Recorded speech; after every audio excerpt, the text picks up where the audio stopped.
ভাই আপনাদের কোনো চিন্তা নাই, আপনারা ঘুম থেকে ওঠার আগেই আমি মিস্ত্রি রেখে গাড়ি সারিয়ে নিয়েছি। তাই নাকি? হ্যাঁ ভাই, আপনারা অনেক ভালো মানুষ।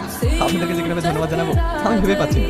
আপনাদের মতো মানুষ যে আমাদের এই গরিব বাড়িতে থাকলেন এতেই আমি খুশি। বস, এদিকে যদি কখনো আসে আমাদের বাড়ি অবশ্যই আসবেন। হ্যাঁ হ্যাঁ আসবে, আমাদের আবার লেট হচ্ছে, আমাদের অনেক দূর যেতে হবে। আমরা এখন আসি, আল্লাহ হাফেজ। আল্লাহ হাফেজ।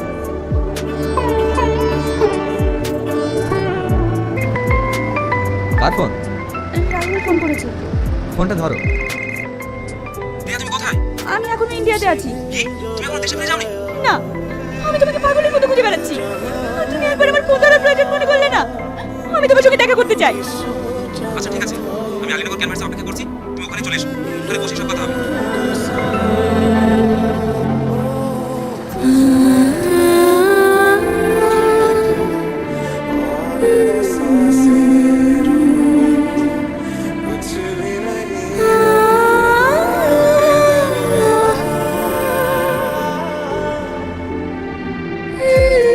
এই নাও। আমি আসছি।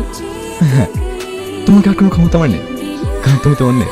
তবে একটা সত্যি কথা বলবো, এই কটা দিন তোমার সঙ্গে থেকে সত্যিকারের ভালোবাসাটা কি সেটা আমি বুঝতে পেরেছি। তবে তোমাকে আমি তোমার ভালোবাসার ঠিকানায় পৌঁছে দিলাম। তবে কি জানো তো, এই কটা দিন তোমার সঙ্গে থেকে তোমার প্রতি অনেক মায়া জন্মেছে, অনেক মিস করবো তোমার। ভালো থেকো।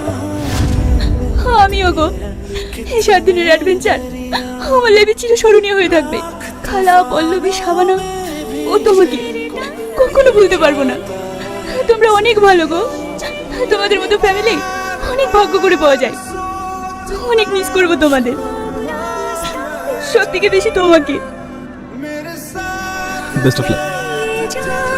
তুমি আমার ফোন ধরছিলে না কেন বলো? তুমি আমার বাড়ির পরিস্থিতি বুঝতে পারছো না। আমি তোমাকে তখনই বলেছিলাম তুমি দেশে ফিরে যাও। তোমার জন্য আমি সব কিছু ছেড়ে এখানে চলে আসলাম, আর তুমি আমাকে ফিরে যেতে বলছো? তুমি জানো আমি তোমাকে কতটা খুঁজেছি। দেখো, এই মুহূর্তে আমি তোমাকে আমার বাড়ি নিয়ে যেতে পারবো না। তবে তুমি যদি চাও আমার পেছনে কোনো হোটেলে স্টে করতে পারো, তারপরে তুমি তোমার দেশে ফিরে যাবে।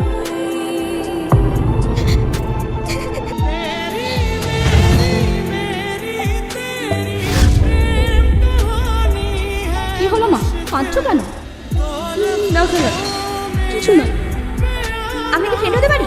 হয় না, অবশ্যই ফ্রেন্ড হতে পারি। এই কটা দিন তোমার সঙ্গে থেকে তোমার প্রতি অনেক মায়া জন্মেছে, অনেক মিস করবো তোমার।